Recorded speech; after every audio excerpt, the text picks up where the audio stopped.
नमस्कार दोस्तों। एक प्रश्न मेरे हमेशा से ज़हन में आता है और बच्चे पूछते भी हैं इस बात को लेके कि आखिर हम असफल होते क्यों हैं? रीज़न क्या है इसके पीछे? और इसका जवाब देना मैं इसलिए ज़रूरी समझता हूँ कि अगर हम वो ऐसी कुछ गलतियाँ कर रहे हैं और कई बार व्यक्ति जब गलती कर रहा होता है तो उसको अंदाज़ा नहीं होता कि वो गलती वाक़ई में वो कर रहा है। उसके लिए वो ठीक पद्धति होती है। लेकिन जब उसको जानने को मिल जाता है कि वो गलती कर रहा है, तो कुछ बच्चे उसको सुधार लेते हैं, अधिकतर नहीं सुधारते उसको। तो इसलिए मैंने सोचा कि इस विषय पे हम अगर थोड़ी बात करें, तो एक उस वर्ग को फ़ायदा हो सकता है, जिसको नहीं पता कि वो वाक़ई में गलती कर रहे हैं। अब ये वीडियो उन स्टूडेंट्स के लिए नहीं है, जो बहुत मैच्योर स्टूडेंट हैं, जो लग चुके स्टूडेंट हैं या फिर ऐसे स्टूडेंट जिनको ज़रूरत नहीं है, बहुत उनके अनुसार वो सही पद्धति से चल रहे हैं और उनको ठीक-ठीक सफलताएँ मिल रही हैं। ये सत्र उन विद्यार्थियों के लिए है जो इस फील्ड में नए हैं या बार-बार असफलता को देख रहे हैं। बहुत मेहनत करने के बावजूद, मेरे शब्द को गौर करना, बहुत मेहनत करने के बाद भी अगर असफल हो रहे हैं, तो कुछ कमियाँ हो सकती हैं। अब आप यहाँ पे ये कह सकते हैं कि सर 50 सीट होती हैं, 1000 सीट होती हैं, 50,000 लोग होते हैं, लाख लोग होते हैं। तो पास तो वही 100-500 सीट है वो होंगे, बाकी तो असफल ही होने हैं। ठीक बात है आपकी, बट इस चीज़ को मैं बिल्कुल अस्वीकार करता हूँ। मैं कारणों पे आऊँ उससे पहले मैं इस बात को अस्वीकार कर रहा हूँ विद तथ्य कि देखो, हम ये नहीं कह सकते कि 500 पद है तो बाकी सारे असफल ही होंगे। होता क्या है कि योजना बनाने वालों की जो तादाद होती है, उनकी संख्या हमेशा अधिक होती है। हालांकि ऊपर शब्द अलग लिखे हुए, मैं मेरा अलग बता रहा हूँ।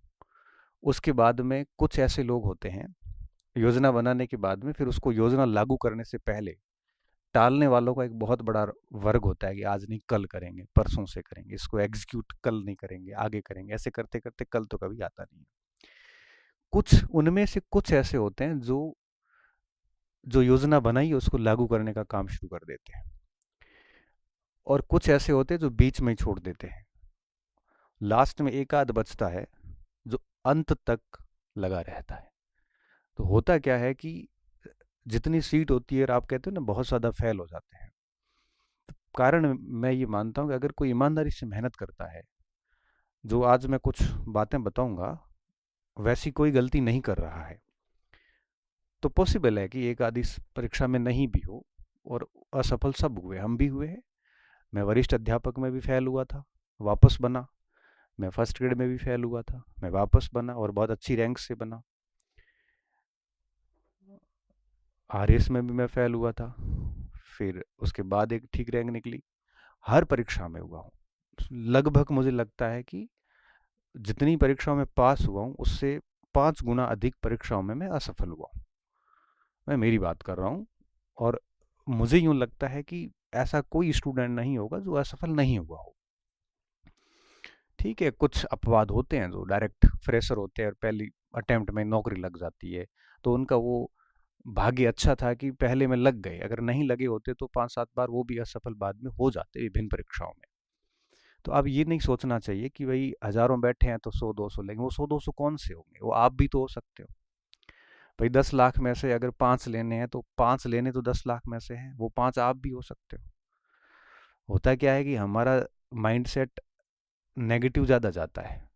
एक होल भरा हुआ हो और अगर कहें कि इसमें एक व्यक्ति को यहाँ से डिटेन करना है, एक व्यक्ति को यहाँ से उठाना है, उसकी अगर उसकी हत्या करनी है, जैसा कुछ हो, ऐसा कि वही उसको यहाँ से उसको ले जाना हो कोई गलत चीज़ के लिए, और कौन सा वो व्यक्ति हो सकता है, तब हमारा दिमाग सीधा यही आता है कि यार ये मेरे को ही मारेंगे। लेकिन जब ये कहा जाए कि इनमें से एक व्यक्ति को सेलेक्ट करके अच्छी जगह ले जाना, तब दिमाग में आता है कि अपना इसमें मुश्किल ही है भाई। क्यों? क्योंकि हमें लगने लगता है कि हमारा नहीं हो सकता। देखो, 500 सीट होती है या 100 सीट होती है, तो वो 100 में से कोई भी आ सकता है, आप भी तो आ सकते हो। इसलिए हमें पहली चीज़ तो इस माइंडसेट को हमेशा के लिए रखना चाहिए कि भाई 500 सीट या 100 सीट है तो कैसे होगा। देखो, ढंग से तैयारी करेंगे तो निश्चित तौर पे हो सकता है। और अगर फिर भी ये माइंडसेट आपका क्लियर नहीं हो रहा है तो आपको तैयारी सच में नहीं करनी चाहिए, क्योंकि इतिहास का ऐसा कभी दौर नहीं आया जिसमें प्रतियोगिता या प्रतिस्पर्धा नहीं रही हो। कंपटीशन हर जगह रहा था। राजतंत्रों में भी कंपटीशन था राजा बनने का, ब्रिटिश काल में भी कंपटीशन रहा, आज़ादी के बाद कंपटीशन चल ही रहा है। कहाँ पे नहीं होगा? आगे भी जो जो क्षेत्र में जाओगे, बिजनेस में जाओगे ना, तब भी गजब कंपटीशन है। आप कोचिंग खोल के एक सोच रहे हो पढ़ाएंगे तो वहाँ ज़बरदस्त कंपटीशन है। वहाँ आपको गिराने वाले लोगों की संख्या बहुत अधिक है। लोग ऐसे गजब पीछे पड़ जाते हैं, हमसे पूछना आप, कि जीना हराम कर देते हैं आपका। तो कंपटीशन कहाँ नहीं है? आप कहाँ जाओगे आखिर? और कोई भी परीक्षाएं देंगे, ये संख्या बढ़ती जाएगी, तो आपको माइंड सेट ही क्लियर करना पड़ेगा कि भाई मेहनत करेंगे ढंग से। ढंग से मतलब ये है कि क्या कमियां रहती है वो अपन आगे बात करेंगे। तो निश्चित तौर पे हम एक आध वैकेंसी में असफल हो सकते हैं, दूसरी तीसरी में आराम से हो जाते हैं। बस कुछ बातों का ध्यान रखना, उन्हीं बातों पे मैं आज बिंदु है वो आपके साथ साझा करूंगा। ये क्या है? ये तो ठीक है, एक मुझे कहीं से फोटो दिखा कि एवरीवन हैज़ एन आइडिया। हर व्यक्ति के पास एक विचार होता है। इन लोगों के पास में क्रिटिसाइज करने का है, क्योंकि आलोचक दुनिया में सबसे अधिक संख्या होती है तो आलोचकों की होती है। मैं कोई भी काम करूंगा, मेरे प्रशंसक कम होंगे और घात लगा के बैठे हुए लोग बहुत अधिक होंगे कि मैं कब गलती करूं और मेरे ऊपर अटैक किया जाए। तो ऐसे लोगों की तादाद हमेशा 1:10 होती है। एक शुभचिंतक होता है तो 10 लोग इस टाइप के होते हैं, जो आपके सामने तो नहीं करेंगे, आपकी पीठ के पीछे क्रिटिसाइज भी करेंगे, आपको बदनाम करने की कोशिश भी करेंगे। वो आपके परिवार के लोग भी हो सकते हैं, वो आपके साथ नौकरी करने वाले लोग भी हो सकते हैं, वो आपके प्रतिद्वंद्वी भी हो सकते हैं, वो आपके बहुत सारे यूँ है कि आपके विरोधी खूब होते हैं। तो ये काम होता है, और यही वो लोग होते हैं कि आपकी गलती का इंतज़ार कर रहे होते हैं। किसी के पास आइडिया होता है टालने का, कामों को प्रोक्रेस्टिनेट जैसे हम कहते हैं, कि मोस्टली यही होता है कि टालते रहते हैं, दूसरे पर टालते रहते हैं, वो कभी होता नहीं है। कुछ होते हैं जो आइडिया जनरेट करने वाले होते हैं, कुछ होते हैं जो प्लान ही करते हैं, और कुछ होते हैं जो एक्शन लेते हैं। एक्शन लेने वालों की संख्या इस दुनिया में बहुत कम है। तो मस्त रहिए और कुछ बातों का ध्यान रखिए। हो सकता है मैं गलत भी हूँ, परंतु मैं बात साझा करूंगा कि कहाँ गलती हमारे से हो रही है। पहली चीज, आज का विद्यार्थी क्या क्या गलतियां कर रहा है जो मैं समझ पा रहा हूँ। आप अपने दिल पे मत लेना, आप अच्छे से सुनना। अगर लगे आपको कि आप इसमें से कोई गलती नहीं कर पा रहे, तो मैं आपको बहुत विश्वास के साथ कह सकता हूँ कि आप आने वाले कुछ ही समय में बहुत अच्छी जगह पे होंगे। देखो, ये बात केवल सरकारी नौकरी की नहीं है, ये बात जीवन के हर हर जगह की, हर स्तर की है। क्योंकि मैं बात स्टूडेंट से कर रहा हूँ, तो मैं यहाँ पे जॉब की बात करूंगा, मैं उन परीक्षाओं की बात करूंगा जिनकी आप तैयारी कर रहे हैं। बाकी लागू जीवन के हर क्षेत्र में होती है। देखिए, सबसे बड़ी गलती हमारे से कहाँ हो रही है? पहली चीज, हम जब भी कभी पढ़ते हैं तो हम आधा अधूरा पढ़ते हैं, हम पूरा पढ़ने की आदत नहीं है। और आधा अधूरा, आधा पढ़ने का नुकसान क्या है? नुकसान ये होता है कि न तो हम कॉन्फिडेंस हमारे में आता है कि भाई हमने पूरा अच्छे से कर रखा है, और न वापस वो पढ़ा जाता है क्योंकि मन में आता है कि पढ़ा हुआ है। आधा अधूरा पढ़ने का तात्पर्य क्या है? तात्पर्य ये है कि जैसे कोई पुस्तक ली तो उसको पूरा नहीं किया, बीच में छोड़ दिया। जैसे कोई अध्याय लिया तो पूरा पढ़े बिना उसको छोड़ दिया बीच में। कोई विषय लिया तो पूरा पढ़े बिना उसको छोड़ दिया। किसी परीक्षा का सिलेबस लिया, पूरा पढ़े बिना उसको छोड़ दिया। बीच में नहीं छोड़ना चाहिए। मुझे लगता है कि आधा अधूरा की बजाय हमेशा पूर्णता की नीति रखिए। आपने कोई पुस्तक उठाई है तो लास्ट पेज तक जाइए आप। आपने कोई सिलेबस उठाया, लास्ट पेज तक जाइए आप। तो सबसे बड़ी बात यह कि हम है वो पढ़ना जब भी होता है हम आधा अधूरा पढ़ के छोड़ देते हैं, तो फिर ना तो वो याद होता है और न वो अपढ़ा हुआ रहता है कि भाई इसको मैं बाद में पढ़ूंगा, वो भी नहीं रहता, वो बीच की घास हो जाती है पूरी। आज की विद्यार्थी की सबसे बड़ी समस्या ये है।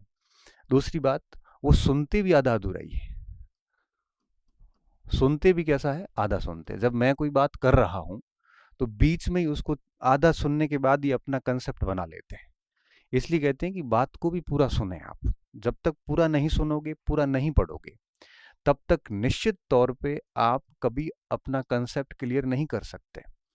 तो अगर आप किसी शिक्षक से पढ़ रहे हैं या आप किसी मार्गदर्शक की बात को सुन रहे हैं या घर वालों की बात को सुन रहे हैं या शिक्षक की बात को सुन रहे हैं, तो सुने भी उसको पूरा और पढ़े भी पूरा।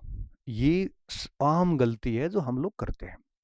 इसलिए पहली चीज़ ये ध्यान रखिए कि जब भी कोई टॉपिक पढ़ो, किताब पढ़ो, सिलेबस पढ़ो, उसको बराबर तरीके से ये समझ के पढ़ो कि उसको पूरा करना है। अगर आप पूरा नहीं पढ़ते हैं तो उसके बहुत ज़्यादा लॉस आ जाते हैं। तीसरी कमी कहाँ आती है? हम पाठ्यक्रम का एक बहुत बड़ा हिस्सा छोड़ देते हैं। पाठ्यक्रम का हिस्सा छोड़ने का नुकसान क्या है? देखिए, जैसे फर्स्ट ग्रेड की कोई तैयारी कर रहा है, तो वो फिर गणित है, इंग्लिश है, विज्ञान है, कोई ये छोड़ देता है, कोई मैनेजमेंट छोड़ देता है। ऐसे करते करते 75 क्वेश्चंस में से 10 15 20 का हम छोड़ देते हैं। कोई ये कह के छोड़ता है कि मुझे आता नहीं। ठीक है, नहीं आता तो करना पड़ेगा, क्योंकि लेने तो कम ही है, आपको ही पता है। तो फिर उसमें से वो वही लेंगे जिनको ठीक ठाक आता है। कुछ ये कह के छोड़ देते ये तो मुझे आता है, मैं बाद में देख लूंगा। कोई यह कह के छोड़ता है कि इसको क्या देखना है, इसमें से सवाल नहीं आते। बहुत सारे बहाने बना के हम सिलेबस का एक सर्टेन हिस्सा छोड़ देते हैं और 75-80% सिलेबस तैयार करते हैं। अब इसका परिणाम ये निकलता है कि 75-80 तैयार करते हैं तो उसमें से याद कितना रहता है? याद रहता है 60%, क्योंकि जितना पढ़ते हैं उतना सारा याद तो होना नहीं है। अब याद इतना कि अब उसको एग्जीक्यूट करना है। एग्जीक्यूट करोगे तो वो 40% पे आ जाएगा। अब बाउंड्री लाइन पे आ गई सीधे सीधे। तो इससे बेहतर ये होता है अगर 100% करते हैं तो 80 याद होता है, तो 60% स्कोर हो जाता है। हम लोग क्या करते हैं, पाठ्यक्रम का बड़ा हिस्सा छोड़ देते हैं, और ये सब करते हैं। ये एक दौर था 2020 तक चल जाता था, क्योंकि उस समय सब लोग छोड़ते थे। तो सब छोड़ते थे तो फर्क नहीं पड़ता। अब क्या है, अब ऐसे बच्चे आ गए हैं जो ब्राइट है एकदम। आईआईटीएंस भी एग्जाम्स में आने लग गए, डॉक्टर आने लग गए। अब वो गणित, इंग्लिश, विज्ञान, कला वर्ग कुछ भी नहीं छोड़ते। सिलेबस का अच्छा सा हिस्सा देख के जाते हैं, और जो चीजें वो देख के जाते हैं वो ढंग से देख के जाते हैं। तो इसलिए कहते हैं कि पाठ्यक्रम के हिस्से अगर अब आप छोड़ोगे किसी भी बहाने से, तो वो डेफिनेटली आपकी असफलता का कारण बनेगा। और मुझे ये लगता है कि पाठ्यक्रम का कोई भी हिस्सा परीक्षा से 1 महीने पहले तक रिवीजन किए हुए बिना रहना नहीं चाहिए। एक बार उसको ठीक से पूरा रिवीजन किसी ने कर लिया तो निश्चित तौर पे कॉन्फिडेंस भी बिल्ड होता है और एग्जाम हॉल में अच्छी एक्यूरेसी आ जाती है, गलतियां बहुत कम हो जाती हैं। तो ये पढ़ा पाठ्यक्रम का हिस्सा जो है, ये छोड़ने की जो हमारी आदत बनी हुई है, ये हमें सुधारनी पड़ेगी आज नहीं तो कल, अन्यथा वही रिजल्ट रिपीट होने वाले हैं। और हम क्या गलती करते हैं, और हम ये गलती करते हैं कि जैसे किसी ने लाइब्रेरी ज्वाइन करी, ठीक बात है, या कोई रूम पे ही पढ़ रहा है, दोनों जो भी जहाँ कोई पढ़ रहा है। अब जनरली मैं लाइब्रेरी की बात क्यों कर रहा हूँ, यहाँ पे किसी ने जैसे 6-6 घंटे की 2 शिफ्ट ज्वाइन कर रही है 12 घंटे की। अब 12 घंटे की शिफ्ट ज्वाइन कर ली, 12 घंटे बैठा भली है, क्वालिटी ऑफ जो टाइम है स्टडी का उसका, वो 3-4 घंटे का है। अब 3-4 घंटे ही आप पढ़ रहे हो, भले लाइब्रेरी 8 घंटे आपने लाइब्रेरी ले ली हो, फिर 3-4 घंटे पढ़ रहे हो, बाकी टाइम क्या हो रहा है? बाकी टाइम भले आप वीडियो डाउनलोड करके देख रहे हो, चाहे आप रील्स में फंसे हुए हो, चाहे आप दोस्तों से गॉसिप्स कर रहे हो, चाहे आप कट ऑफ की चर्चाएं कर रहे हो, कहीं आप किसी दूसरे शिक्षकों की चर्चाएं कर रहे हो, या कुछ नई कहानियां वहां गढ़ रहे हो। आप नई कहानियों से मेरा तात्पर्य, जो मैं कहना चाह रहा हूँ, आप अच्छे से समझते हो। तो तो अब आप सोचिए कि 8 घंटे की लाइब्रेरी में क्यों फॉर्मेलिटी कर रहे हो आप? ठीक है, 1 घंटा, 1 घंटा 1.5 घंटा पढ़ लिया, 5-7 मिनट घूम के आ गए, आधा घंटा घूम के आ गए, फिर 1.5-2 घंटे फिर एक शिफ्ट लगा ली, तो 8 घंटे की लाइब्रेरी में एटलीस्ट 5-6 घंटे तो पढ़ाई हो आपकी। मैंने देखा है कि 8-8 घंटे हम ज्वाइन भले कर लेते हैं। मैं ये बात सभी स्टूडेंट पे लागू नहीं है, मैं कह रहा हूँ ना, मैंने मैंने आपको बताया कि मैं जो कारण बता रहा हूँ, इनमें से आप जो गलती कर रहे हैं उनमें से हो सकता है एक आधा कारण हो, किसी के 2 कारण होंगे, किसी के ये कारण भी होगा, किसी के ये कारण भी होगा। कई बच्चे वाकई में 12 घंटे की लाइब्रेरी ज्वाइन करके 7-8 घंटे क्वालिटी टाइम पढ़ रहे हैं, बट वो यहाँ कहीं गलती कर रहे हैं। तो ये गलती, कमियां जो है, ये आपकी सभी पर लागू नहीं होती है, किसी न किसी पर कोई न कोई कमी लागू होती आ रही है। इसलिए आप ये मत कहना सर मैं तो लाइब्रेरी में पूरा पूरा बैठता हूँ, पूरा टाइम पढ़ता हूँ, फिर भी फेल हो रहा हूँ। तो बेटा तू ये गलती कर रहा होगा, ये नहीं कर रहा तो ये कर रहा होगा, तीन चार और बता रहा होने चाहिए। तो जरूरी नहीं कि सब यही गलती कर रहे हैं, तो ये भी ये गलती है। अगर आप वहां जा रहे हो तो क्वालिटी ऑफ टाइम जो स्टडी का है वो एटलीस्ट 70-80% तो हो। भाई 10 घंटे पढ़ने जा रहे हैं तो 6-7-8 घंटे तो बढ़िया पढ़ो।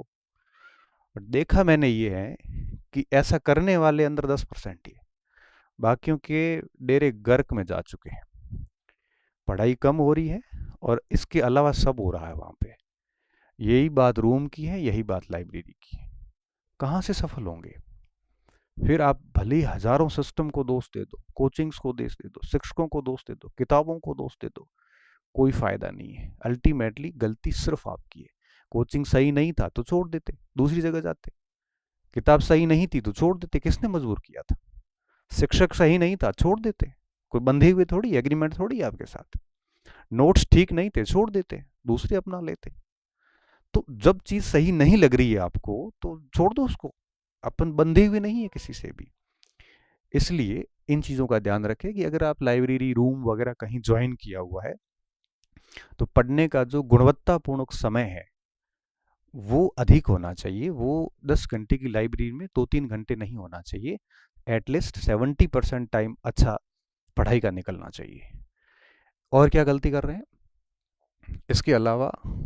सामग्री, सामग्री के सामग्री की पूरी की पूरी, यूं कहिए कि दुकान लगा रखी है। एक एक पार्ट के लिए 5-5 4-4 किताबें लगा रखी है। आज मैंने बताई वो लेके आई, कल किसी और ने बताई वो भी लेके आ गए। कोई मतलब नहीं। मैं ये कहता हूँ कि हर पार्ट के लिए एक पुस्तक एक ही होनी चाहिए, भले वो गाइड हो, नोट्स हो, बुक्स हो, जो भी आपके पास हो, बस उसी को बार बार घुमाइए आप। ठीक है, किसी के पास नई सामग्री है तो सवाल सब में बराबर ही आते हैं, ले दे के लास्ट में सारे शिक्षक, सारी गाइड, सारे नोट्स, सारी कोचिंग 80-90% पे दावा करती हुई दिखेगी आपको। और दावा कोई हवा में तो करता नहीं, आए हुए होंगे डेफिनेटली। इसलिए मेरा ये आप सभी को सुझाव है कि आप लिमिटेड मटेरियल रखिए, उसी को बार बार पढ़िए। जितना ये फैलाओगे ना उतना उलझोगे आप।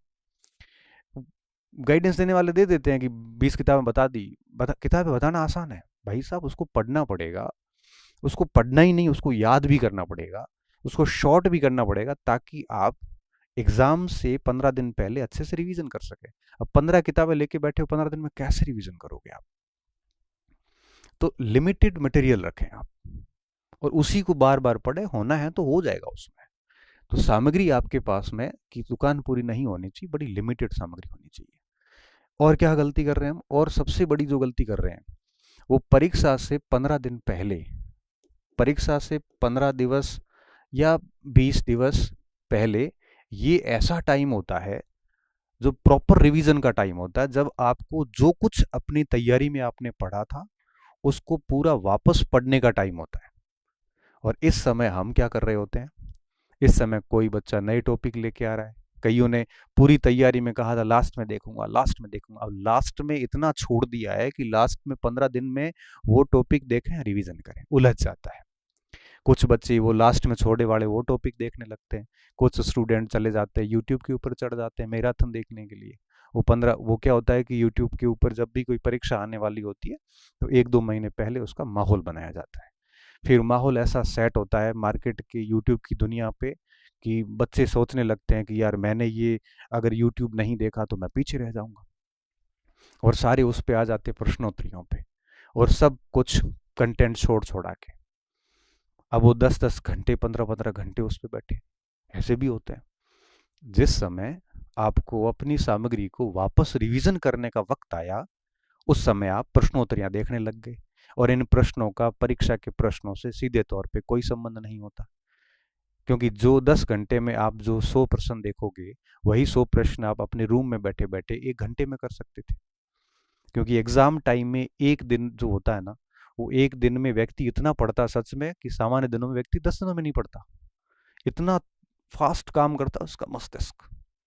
तब आप सोचिए कि लास्ट 15 दिन सब कुछ बंद करके गायब होने का समय होता है, उस समय आप ये काम कर रहे होते हैं। ये फेल होने के लक्षण ही और क्या है? जब किताबों में सिर नीचे झुके होने चाहिए, वहाँ स्क्रीन पे पढ़े हैं और देखी हुई चीज़ें याद नहीं होती है। वो ही चीज़ें वापस पढ़िए जो सारी तैयारी के दौरान आपने पढ़ी थी। आप एग्ज़ाम के एटलीस्ट 1 महीना पहले ये सोशल मीडिया की प्रश्नोत्तरी या यूट्यूब की वीडियोज़ वगैरह सब बंद कर देने चाहिए और सिर्फ 1 महीना लास्ट के अंदर पूरा कुछ आपको रिवीजन करना चाहिए। कई सारे बच्चे यहाँ गलती करते हैं, मैंने देखा है। यूट्यूब के उस माहौल से बचना चाहिए। मुझे पता है मेरी चीज़ों का असर अधिकांश वर्ग पे नहीं होगा, लेकिन मैं फिर भी कहूँगा क्योंकि मुझे ऐसा कहते हुए खुशी होती है कि मैंने आपको चेता दिया था, फिर नहीं माने तो ये आपकी समस्या है। मुझे ये नहीं लगेगा कि मुझे आते हुए भी मैं नहीं बता पाया। मुझे पता है मेरे इन बोलने से मुझे कितने खतरे हैं। ये जो कुछ भी ये लोग करते हैं वो सारे विरोधी हो जाते हैं। उनको लगता है कि मेरे को टारगेट कर रहा है, वो कह रहा है मेरे को टारगेट कर रहा है, जबकि मैं किसी को टारगेट नहीं कर रहा हूँ। मैं ये कह रहा हूँ मैं सिर्फ स्टूडेंट को टारगेट करके बात कर रहा हूँ कि एटलीस्ट इन चीज़ों से बचें। करने वाले कर रहे हैं, मेहनत करते हैं, बहुत मेहनत करते हैं, मैं उनकी मेहनत को हैट्स ऑफ कहता हूँ। बट आपको समझदार बनना पड़ेगा। कोई आपको ज़बरदस्ती अपने मैराथन में ऑनलाइन लाइव नहीं करता है, आप खुद जाते ही क्यों भाई। ये रिवीजन का टाइम है, इस समय आप अगर यूट्यूब वीडियो पे चढ़ोगे तो निश्चित तौर पे वही परिणाम मिलेंगे जो आपको मिल रहे हैं। और कहाँ गलती होती है, और कहाँ गलती होती है, टेस्ट सीरीज में। ये टेस्ट सीरीज का कल्चर नहीं था पहले, ये अब आया है। हमारे टाइम में ऐसी कोई टेस्ट सीरीज नहीं होती थी। ठीक है, देनी चाहिए, मैं मना नहीं करूँगा, क्योंकि मैं कहूँगा कि नहीं देनी है तब आप रुकोगे नहीं, मैं कहूँगा कि देनी है तो भी आप दोगे नहीं। बट जो भी टेस्ट सीरीज देते हो, मुझे लगता है इसमें बहुत ईमानदारी रखी। लड़के इसमें भी नकल करते हैं, लड़के लड़कियां सारे। अब इसमें क्या नकल करनी है। इसमें नकल हम इसलिए कर रहे होते हैं ताकि आसपास के लोगों में अपनी रेपुटेशन बनी रहे कि मेरी अच्छी रैंक आ रही। भाई ये रेपुटेशन कोई काम की नहीं है, ये ध्वस्त हो जाएगी एग्जाम हॉल के अंदर और फिर लोग हंसेंगे आपके ऊपर। इसमें आपका एक, जो कहते हैं ना कि एक वास्तविक मूल्यांकन, वो कभी नहीं हो पाएगा अगर आप टेस्ट सीरीज के टेस्ट में भी नकल करते हैं। तो बेहतर होगा कि टेस्ट सीरीज अगर देते हैं तो बड़ी ईमानदारी से दें। परीक्षा हॉल में ऐसे टेस्ट सीरीज में ऐसे बैठे जैसे परीक्षा हॉल में बैठे। एटलीस्ट इन गलतियों से बचें आप, क्योंकि हम टेस्ट लेते हैं, हमें पता है कि बच्चे क्या कर रहे होते हैं। सिर्फ दुनिया को दिखाने के लिए, अच्छी रैंक लाने के लिए नकल करने बैठ जाते हैं। अब आप ये मत कहना सर मैं नहीं करता हूँ, मैं कह रहा हूँ आप नहीं करते होंगे, लेकिन बहुत सारे ये भी करते हैं। इससे कभी भी उसका आत्मिक मूल्यांकन वास्तविक रूप से हो नहीं पाता और परिणाम ये निकलता है कि उसको अपनी कमियों के बारे में पता ही नहीं होता है कि वो कहाँ गलती कर रहा है। इसके अलावा टेस्ट सीरीज के अंदर कई जगह बुकलेट दे दी जाती है, बहुत सारी संस्थाएं बुकलेट देती है और वो उसी अपने कंटेंट से टेस्ट बनाती है। तो ठीक है ना, कोई बात नहीं, उन्होंने वो अपना उनका कंसेप्ट है। एटलीस्ट आपको समझदार होना पड़ेगा कि आपको अपना मटेरियल पढ़ना है या बुकलेट पढ़नी है। अब दोनों के बीच में फंसे हुए हो तो लास्ट में क्या होगा कि आप उसको रिवीजन नहीं कर पाओगे और डबल माइंड होते ही आप मुझे मैसेज करते हो कि सर अब मेरे पास मैं ये पढ़ूं कि वो पढ़ूं। भाई ये तो आपको सोचना चाहिए था पहले। अब वो ये नहीं पढ़ते हैं तो रैंक नहीं आती है, अब रैंक नहीं आती है तो डीमोटिवेट हो जाते हैं। अब ऐसा बच्चा कह रहे हैं अगर खुद का मटेरियल नहीं पढ़ता हूँ, ये पढ़ता हूँ तो रैंक अच्छी आती है, लेकिन खुद का मटेरियल छूट रहा है। जो कि पिछले 1 साल से पढ़ते आ रहे थे वो छोड़ दिया, अब नया पकड़ा हुआ है, बताओ। ऐसे मूर्ख लोगों को, ऐसे नासमझ अपरिपक्व लोगों का कोई स्थान नहीं है कंपटीशन में सफलता हासिल करने का। समझदार और परिपक्व होना जरूरी है, मेहनती होने के साथ साथ, बुद्धिमान होने के साथ साथ समझदार और परिपक्व होना भी जरूरी है। अन्यथा एग्जाम हॉल में भी अगर मान लो बहुत टफ पेपर आ गया तो भी उसको नहीं पता कि उसको कितने सवाल करने पड़ेंगे ऐसे पेपर्स में। पॉलिटिकल साइंस का पेपर आया अभी, 6 बच्चे पास हुए, हालांकि हमने उसमें आरपीएससी को गलत माना है और सच में मुझे लगता है कि बहुत गलत तरीके से, बड़ा स्तरहीन और बेहद ही बेहुदा तथ्यों वाला पेपर बनाया गया। जिसने पढ़ा उसको पता है। कईयों ने कोचिंग को टारगेट किया, कईयों ने मेरे को ही टारगेट किया कि नोट्स हो वगैरह मैंने आई नहीं। भाई मैं तो पॉलिटिकल साइंस पढ़ाता नहीं, मैं इतिहास पढ़ाता हूँ और मेरे नोट्स में 90% सवाल आए हुए, मैंने यूट्यूब पे वीडियो डाल रखे हैं। मैं पॉलिटिकल की बात इसलिए कर रहा हूँ कि 3-3 साल से बच्चे मेहनत करने के बावजूद भी अगर वो उसमें उनके कंटेंट से 45-50 प्रश्न ही आ रहे हैं तो दोष बच्चों का नहीं है। ऐसा नहीं पूरे राजस्थान के पॉलिटिकल साइंस के बच्चे अयोग्य हो गए हैं। जिसने यूजीसी ने जिसको जेआरएफ दिया है, अगर वो बच्चा भी 40% नहीं ला पा रहा है तो डेफिनेटली उसमें कहीं न कहीं पेपर सेटर की मानसिकता का दोष है क्योंकि पेपर जब बनते हैं तो साइकोलॉजिकली ध्यान रखना पड़ता है, उसमें तथ्यात्मक, अवधारणात्मक, मध्यम लेवल सारी चीज़ों का मिश्र करके लाना पड़ता है। ध्यान रहे, परीक्षाएं चयन के लिए होती है, रिजेक्शन के लिए नहीं होती है, सिलेक्शन के लिए होती है। तो आपको सेलेक्ट ही करने हैं ना, तो रिजेक्ट थोड़ी करने सारे, रिजेक्ट ही करने होते हैं। तो 10 साल ही आप सभी को रिजेक्ट कर सकते हो, क्योंकि किसी भी विषय का अंत नहीं होता।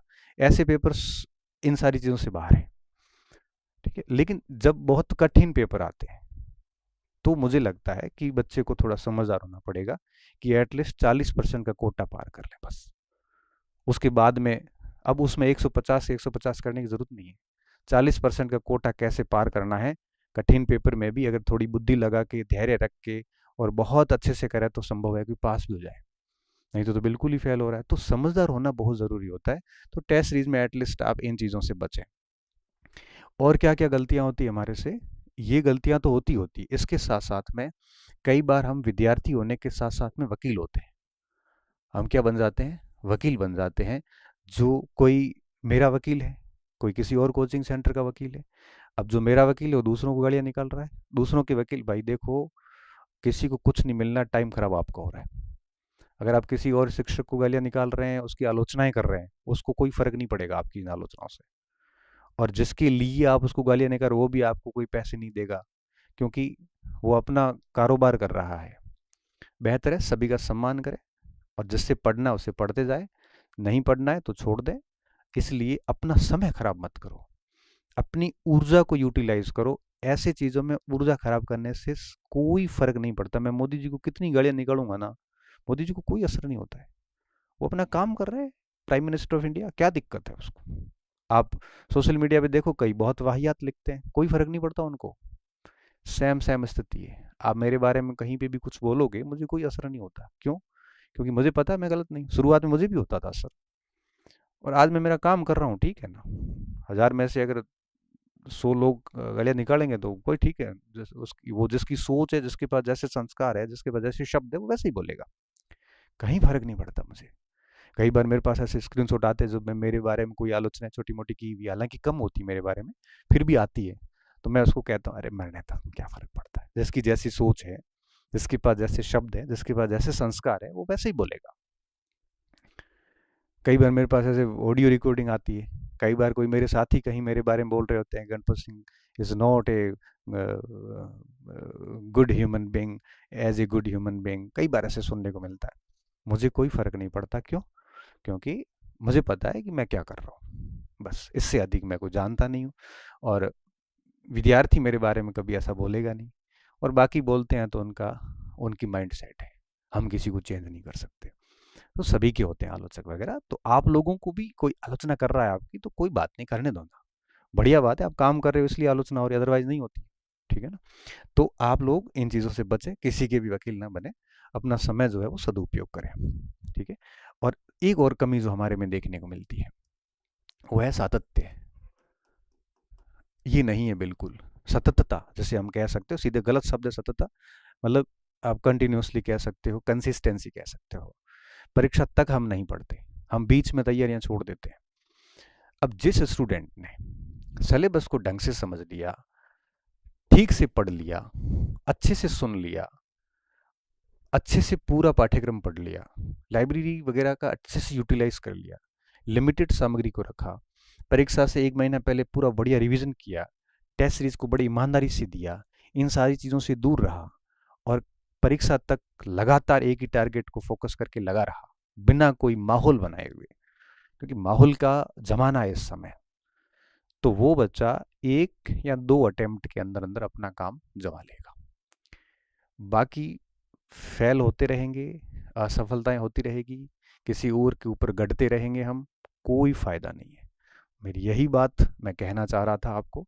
तो मुझे उम्मीद है कि ये चीज़ें आपको कहीं ना कहीं फ़ायदा देगी और आप इन पे काम करेंगे। मैं आपकी भविष्य की, उज्जवल भविष्य की शुभकामनाएं प्रेषित करता हूँ। बस काफ़ी दिन हो गए थे कि बात नहीं करी थी आपसे। अभी करंट पढ़ा रहा हूँ, समीक्षा ले रहा हूँ, सारी चीज़ें ले रहा हूँ, लेकिन ऐसे मार्गदर्शन की बात नहीं हुई थी। तो मैं एक बार फिर चेता रहा हूँ कि अगर इनमें से कोई गलती कर रहे हो तो बेटा आप सुधार लीजिए। अगर नहीं कर रहे हो तो अच्छी बात है, आप डेफिनेटली पास हो जाएंगे। मेरा किसी से कोई द्वेष नहीं है, मैं मेरे काम में लगा रहता हूँ, ठीक है। बच्चों से बात करना, बच्चों को सही दिशा दिखाना, ये मेरा हमेशा से आदत रही है और शुरू से यही कर रहा हूँ। कड़वा बोल देता हूँ, बहुत अच्छे, बहुत अधिक सच्चाई बोल लेता हूँ कई बार। इस वजह से कई लोग हैं वो खिलाफ भी हो जाते हैं, लेकिन मुझे फ़र्क नहीं पड़ता कि मेरे सच बोलने से अगर कोई खिलाफ होता है तो कोई बात नहीं, होते रहो। और हाँ, एक शिक्षक होने के नाते मैं समय समय पे ये बोलता रहूँगा। तो बहुत बहुत धन्यवाद विद्यार्थियों, अच्छे रहिए, मस्त रहिए। और हाँ, अगर ये वीडियो आपके काम का नहीं, आपको लगे कि ये बातें हम ऐसी गलतियाँ नहीं कर रहे हैं, तो मस्त रहिए और इग्नोर करिए और अच्छे से आप जैसा चल रहे हैं वैसे चलते रहिए। धन्यवाद।